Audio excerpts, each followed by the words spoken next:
요한복음 20장 19절에서 23절까지입니다.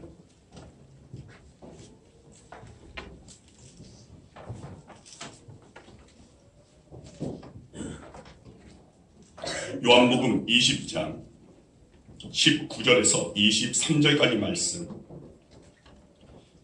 한 목소리 같이 읽겠습니다.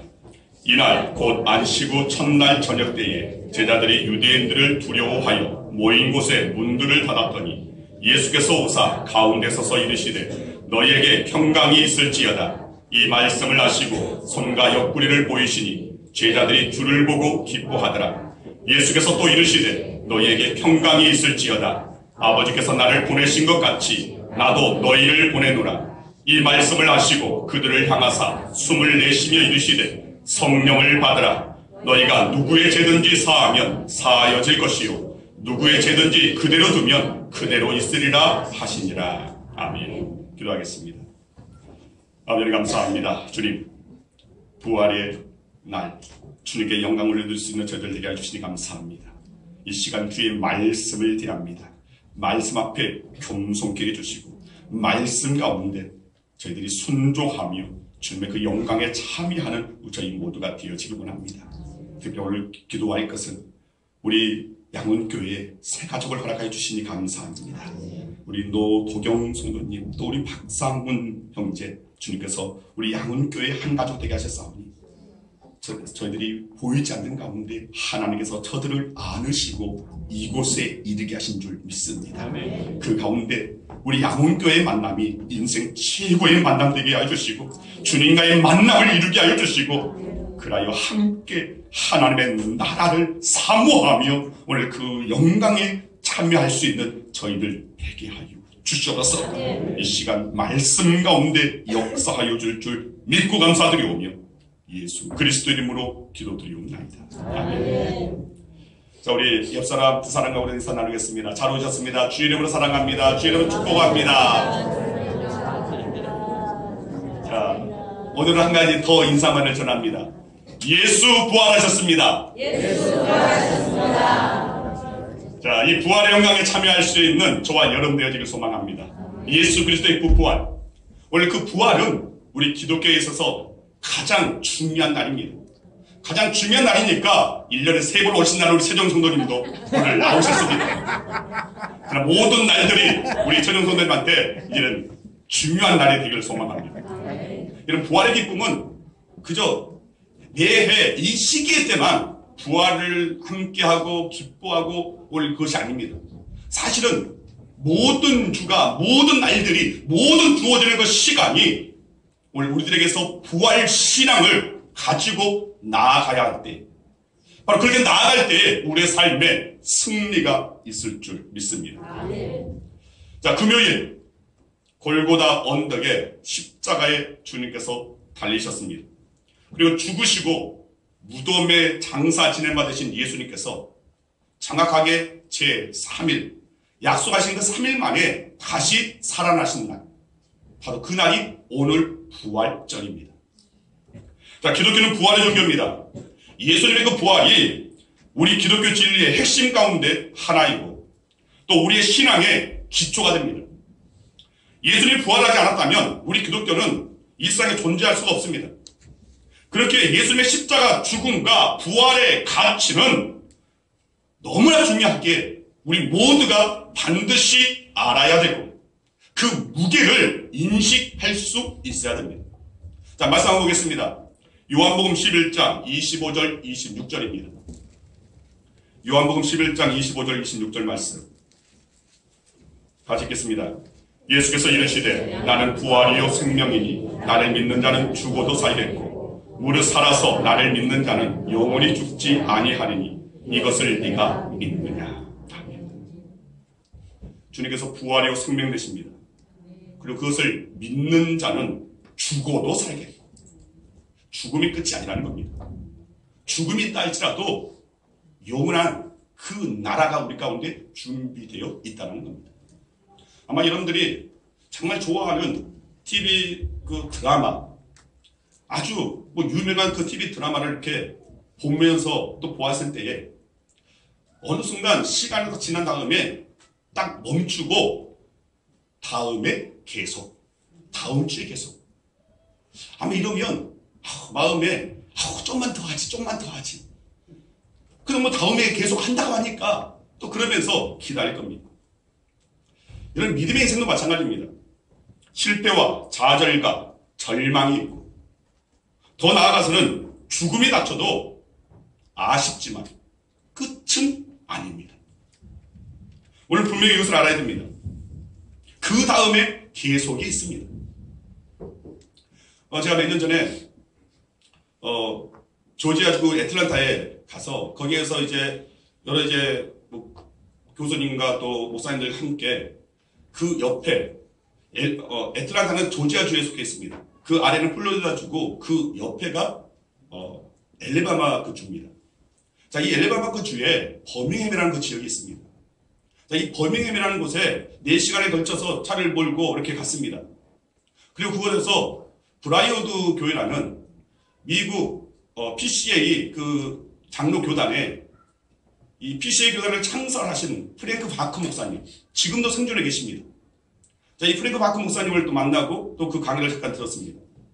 그리고 그곳 지금은 해리 리더 목사님이 담임 목사로 계시는데, 자, 이 브라이어드 그 교회를 이렇게 안내를 받으면서 또 그 옆에 브라이어드 그 교회에서 하는 초등학교부터 신학교까지 그 모든 학교들이 있습니다. 중학교도 있고 고등학교도 있습니다. 그 부지가 어마어마합니다. 그러면서 그 브라이어드 교회 정원을 걷다가 한쪽에 그 교회에서 운영하는 그 교회 묘가 있었습니다. 묘지가 있었습니다. 근데 그 묘지 가운데 어떤 그 비석을 보여주는 거예요. 근데 그 비석에 뭐라고 적혀 있냐면 To be continued in heaven. 천국에서 계속. 천국에서 계속. 오늘 그 말을 굉장히 오늘 그 묘비 비석을 딱 보면서 정말 머리털이 쏙 솟는 오늘 그런 느낌을 받았습니다. 믿음의 그 성도가 죽음이 끝이 아니라, 여기가 끝이 아니라 천국에서 계속되어집니다. 하나님의 나라에서 계속되어집니다. 오늘 그런 의미에서 그런 비석을 세웠던 것 같습니다. 오늘도 마찬가지입니다. 믿는 자에게 죽음, 성도에게 죽음은 우리의 영혼이 육체에서 벗어나 이제는 하나님의 나라, 저 천국으로 옮겨지는 겁니다. 슬픔도 고통도 질병도 눈물도 죽음도 없는 영원한 그 천국에서 영원한 그 복락을 주님과 함께 누리는 겁니다. 더 나아가 흙으로 돌아갔던 육체도 예수님 재림하시는 날에는 무덤에서 일어날 것입니다. 물론 예전에는 그냥 무덤에 그냥 매장하는 그 장사가 아니라 장사만 이렇게 기독교는 고집을 했습니다. 근데 어느 순간 저 장례식을 굉장히 많이 했는데 거의 대부분이 매장보다도, 저는 이제 뭐 대전에서 이렇게 목회를 이제 10년 동안을 했었으니까 충청도의 그 매장은 굉장히 좀 신선했습니다. 다른 지역의 그 매장법과 달랐습니다.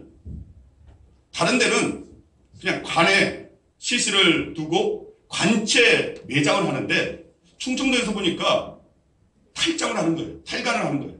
그 관에서 시신을 꺼내가지고 관은 태워버리고 시신만 그 매장을 한 것을 보았습니다. 전라도로 그렇습니까? 예, 전라도도 그런답니다. 근데 흙으로 자연히 돌아갈 수 있도록.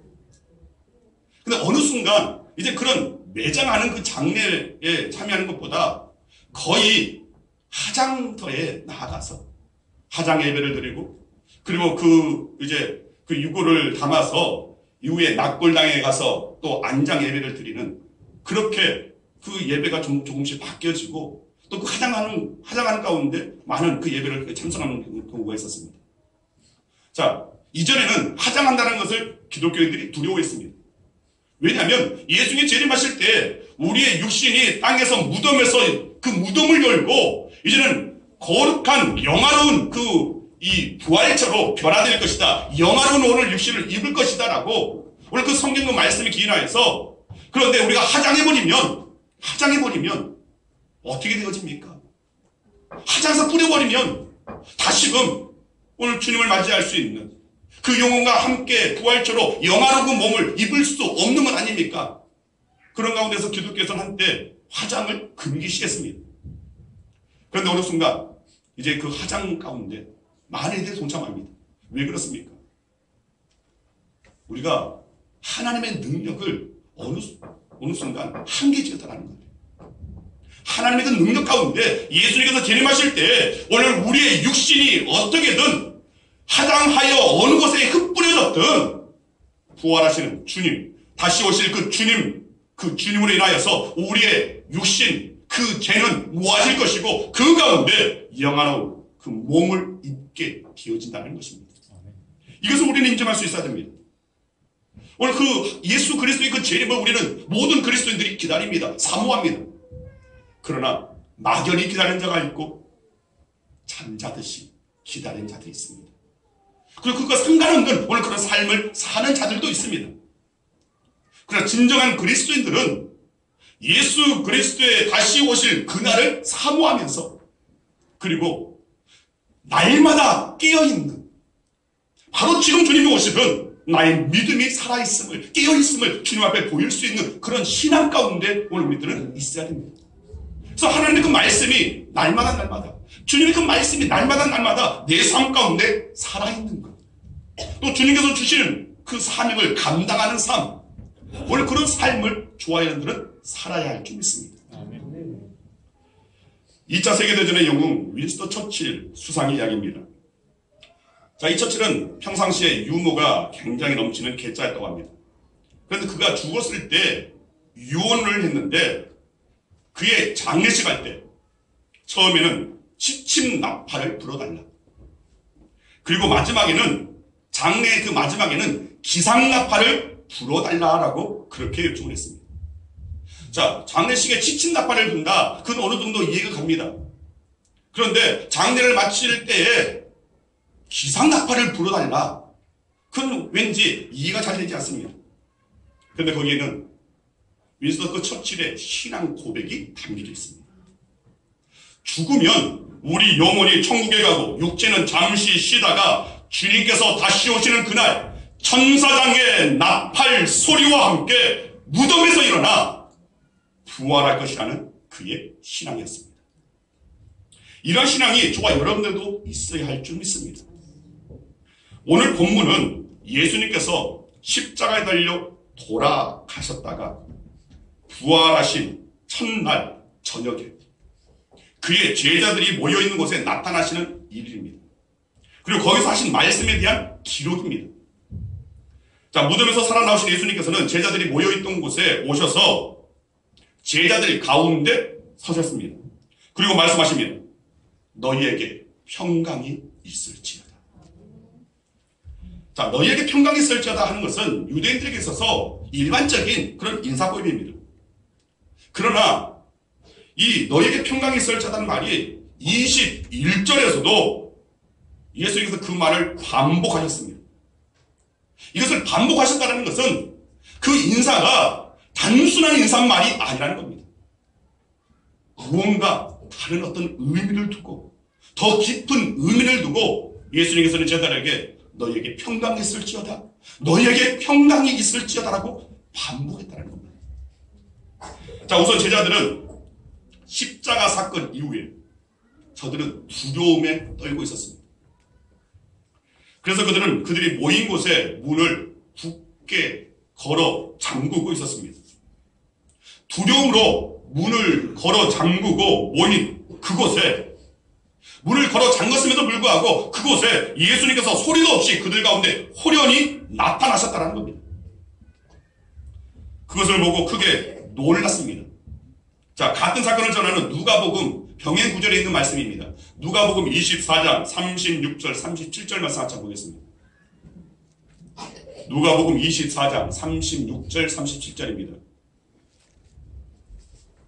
네, 그 다음에 있습니다.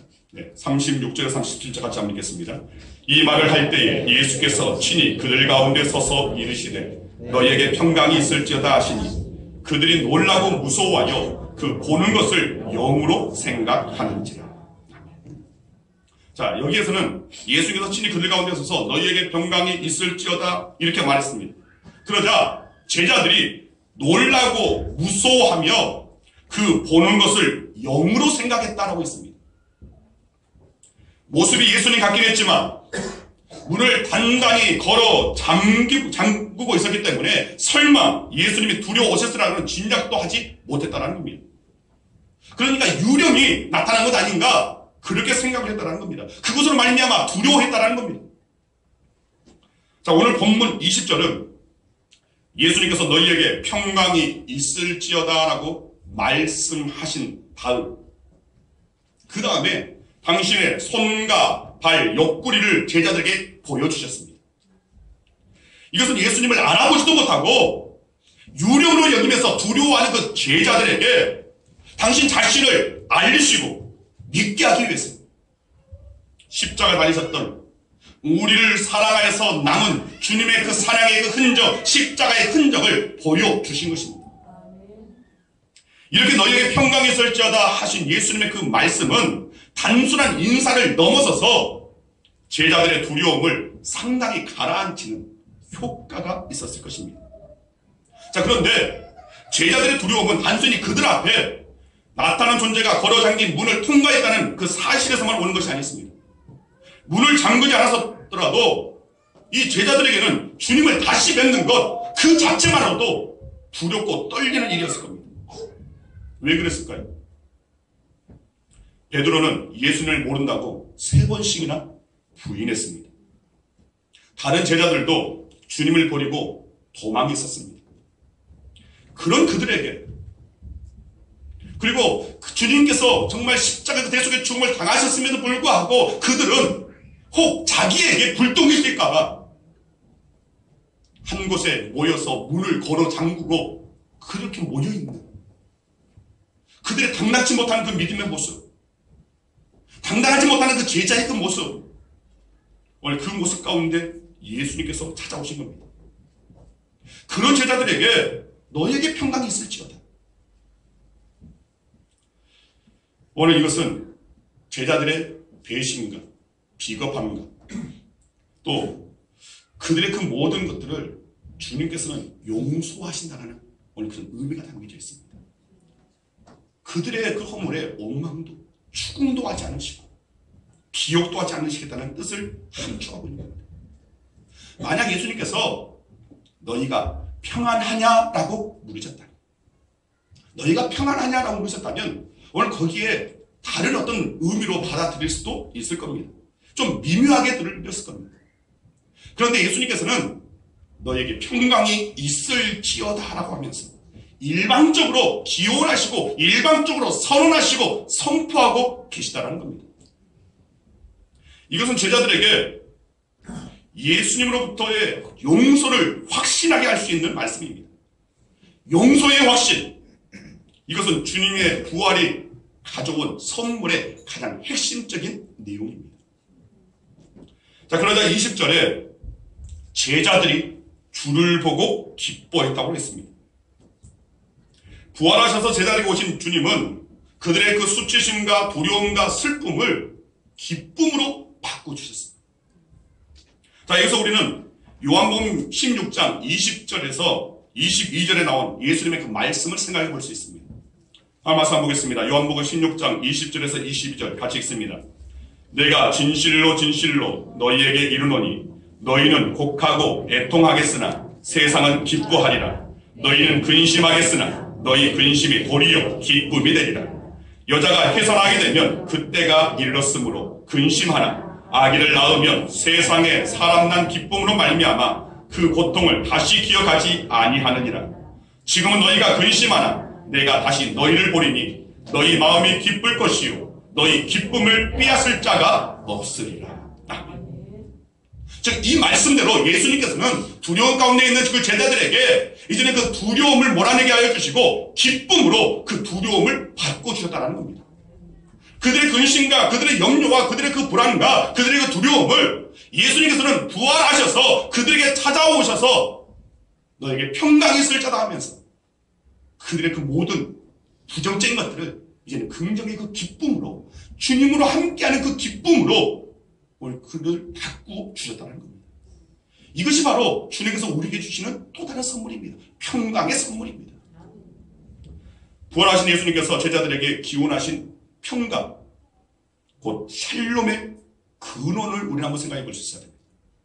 어디에서부터 시작된 샬롬이고 어디에서부터 시작된 오늘 기쁨입니다. 바로 예수님의 십자가의 죽음이고 부활에서 시작된 겁니다. 하나님의 백성에게 있어서 평강은 하나님과의 올바른 관계가 있을 때에만이 비로소 존재할 수 있는 겁니다. 여러분 지금 평안하십니까? 오늘 여러분이 기쁨 가운데 충만하십니까? 여러분 이 기쁨 가운데 여러분들이 당당하게 아멘 할 수 있어야 됩니다. 여러분 그렇지 못한다면 나는 염려 가운데 있는데, 나는 불안 가운데 있는데, 나는 두려움 가운데 있는데, 나는 세상 가운데 지금 교회에서 지금 내가 예배를 드리지만 다시 내가 세상으로 나아가면 세상의 여러 가지 그 무거운 짐들이 나를 얽어매고 있고 나를 짓누르고 있는데, 그러면 내가 어떻게 기뻐할 수 있어? 어떻게 평강할 수 있어? 이것은 여러분들 아직까지 하나님과 여러분의 그 관계가 온전한 관계가 되지 못했다는 겁니다. 진정한 하나님의 그 관계를 이루지 못하고 있다는 겁니다. 여러분 평강은 그리스도인에서의 평강은 하나님과의 올바른 관계 속에서 파생되어지는 겁니다. 지금 여러분들이 주님과의 그 관계, 그리스도께서 십자가의 그 대속의 죽음을 당하시고 그리고 부활의 첫 열매가 되시는 말미암아 우리는 거기에서부터 하나님과 우리의 관계는 화목되어졌고 오늘 우리에게는 세상의 그 어떤 어려움도 아니 죽음까지도 이길 수 있는 진정한 그 평강에 오늘 우리들은 참여할 수 있게 되었다는 겁니다. 오늘 우리는 이 평강의 그 상태, 영적 그 상태를 누릴 수 있어야 됩니다. 하나님과의 올바른 관계가 오늘 우리 가운데 서지 못할 때 평강은 곧바로 깨지고 말 것입니다. 사람이 하나님의 죄를 범하여서 깨뜨린 하나님과의 화목한 관계를 회복시키고자 예수님께서 이 세상에 오셨고 십자가에서 죽으셨고 부활하셨다는 겁니다. 자, 오늘 본문 21절은 예수님께서 다시 한번 너희에게 평강이 있을지어다 라고 말씀하시면서 이어서 하신 말씀이 있습니다. 아버지께서 나를 보내신 것 같이 나도 너희를 보내노라. 나도 너희를 보내노라. 파송의 말씀입니다. 어디로 보내신다는 말씀입니까? 세상으로 보낸다는 말입니다. 자, 세상으로 보내신다는 것은 본래 그들의 그 소속이 세상이 아니라는 것을 말하고 있습니다. 저와 여러분들의 진정한 소속은 이 세상이 아닙니다. 저와 여러분들의 소속은 하나님의 나라입니다. 본래 시민권은 하늘에 있는 하늘나라의 백성이 바로 저와 여러분들입니다. 그래서 그런 백성들을 세상으로 파송 보낸다는 겁니다. 파송된다는 것은 사명을 받았음을 뜻합니다.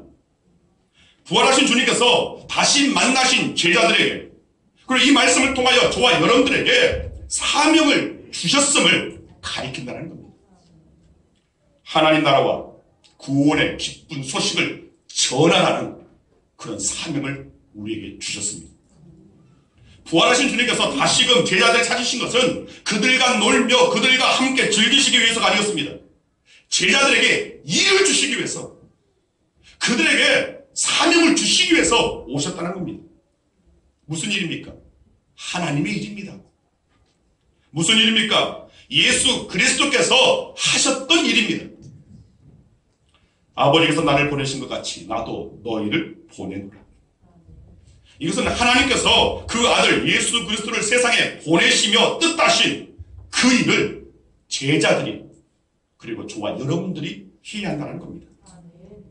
그 일이 무엇입니까? 이 세상의 천국 복음을 전하는 것입니다.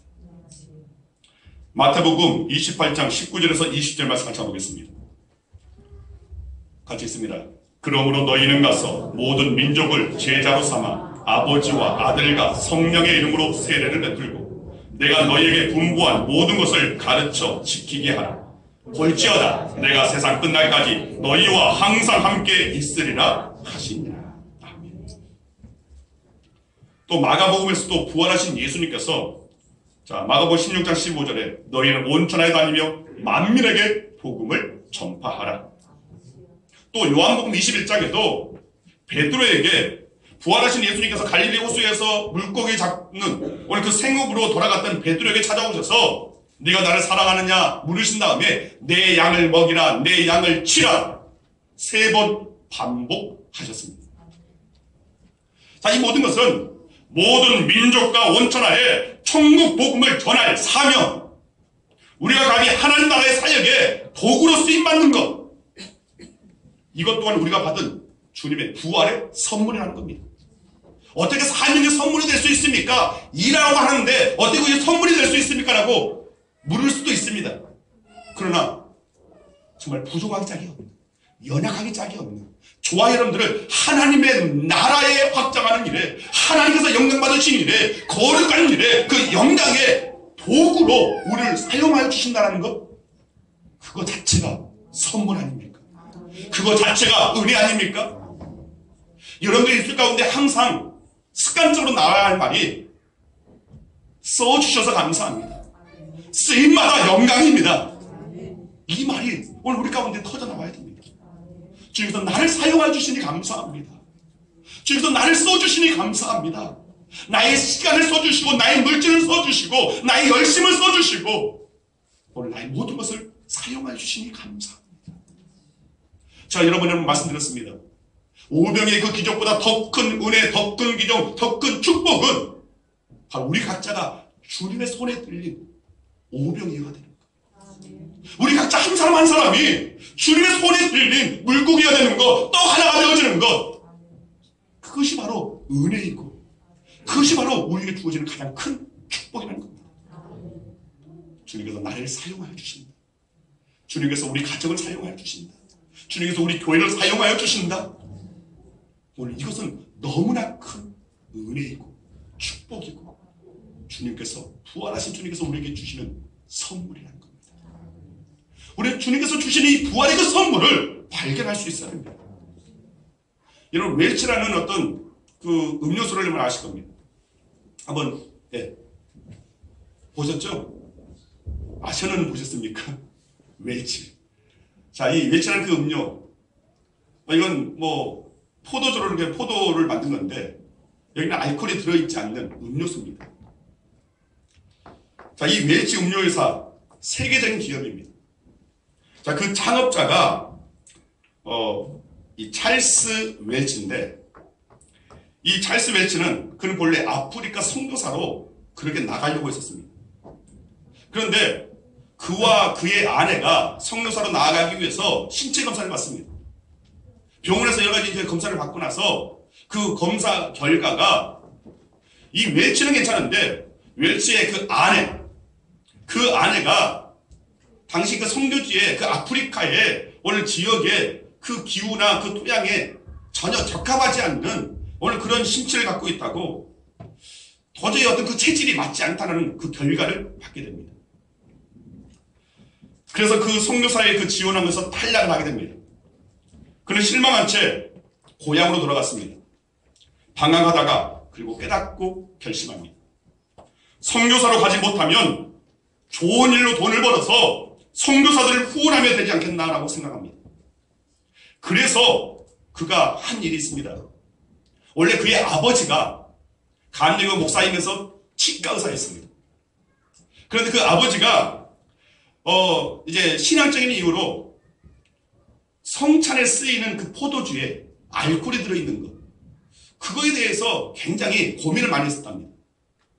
그러면서 이제 그가 이 찰스 웰치의 그 아버지 토마스 이 브로멜 웰치라는 원래 그 아버지가 이 음료수를 개발을 했습니다.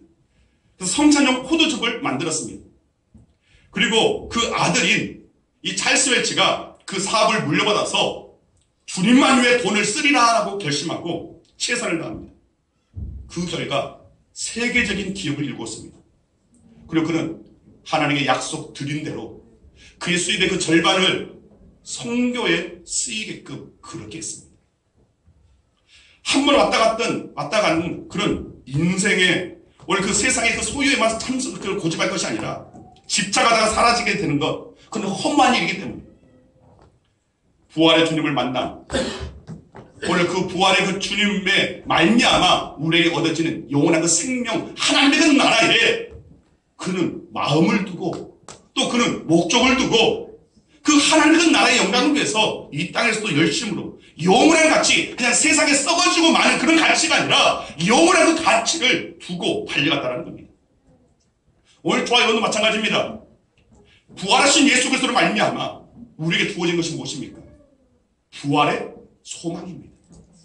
영원한 생명에 대한 확신입니다. 구원에 대한 확신입니다. 이 땅에서 육신의 한계가 다다라서 죽음에 이른다 할지라도 그 죽음이 끝이 아니라 새로운 시작이 될 것이고 하나님의 나라의 그 영광에 참여하게 될 것이라는 겁니다. 오늘 그런 믿음이 있다면 오늘 저와 여러분도 이 땅에서의 그 인생의 그 모든 시간을 세상에 썩을 것에 낭비하고 쫓는 것이 아니라 어떻게 하면 나의 인생을 통하여 나의 삶을 통하여 나의 주어진 시간을 통하여 영혼의 가치 하나님의 영광을 올려드릴까, 여기에 대해서 우리가 고민을 해야 할 것입니다. 자, 본문 22절 한번 보겠습니다. 본문 22절 말씀 같이 봅니다. 같이 읽습니다. 이 말씀을 하시고 그들을 향하사 숨을 내쉬며 이르시되 성령을 받으라. 자, 여기서 이 말씀을 하시고, 오늘 이 말 때문에 우리는 이 22절을 앞서 21절에 연결시켜 생각하지 않을 수 없습니다.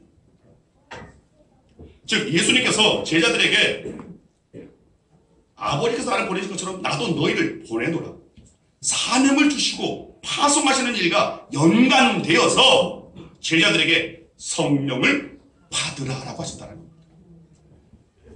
자, 사도행전 1장 8절 말씀을 봐도 예수님께서는 오직 성령이 너희에게 임하시면 너희가 권능을 받고 예루살렘과 온 유대와 사마리아와 땅끝까지 이르러 내 증인이 되리라. 자, 여기에도 성령이 너희에게 임하시면 성령으로 말미암아 권능이 임하여져서 그 사명을 감당하게 될 것이다 라고 말씀하고 있습니다. 부활하신 주님께서는 제자들에게 사명만 주신 것이 아니었습니다. 그 사명을 감당할 수 있는 힘과 지혜에 온천되는 성령을 주고 계셨습니다. 바로 성령은 주님의 그 부활에 이어 우리에게 임한 최대의 선물입니다. 오늘 우리가 짧게나마 부활의 그 선물에 대해서 함께 나눴습니다. 첫 번째 그 선물이 평강의 선물. 오늘 이 선물을 우리는 소유할 수 있어야 됩니다.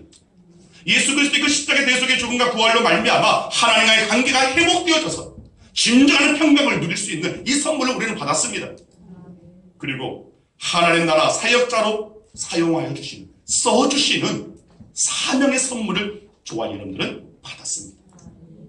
그리고 세 번째, 그 사명을 감당할 수 있는 힘과 지혜에 온전되는 성령을 선물로 우리는 받았습니다. 오늘 우리는 이 선물을 받아서 부활의 그런 저와 여러분들에게 소망합니다. 이제는 부활의 그 선물을 헛되이 낭비하는 것이 아니라 그 선물을 받고 누리고 하나님께 영광이 되어지는 오늘 저와 여러분 되어지를 간절히 주의 이름으로 축원드립니다. 기도하겠습니다. 아버지 감사합니다. 주님, 부활의 첫 열매 되신 부활하신 주님께서 제자리에 찾아와 주시고 저들에게 평강을 주시고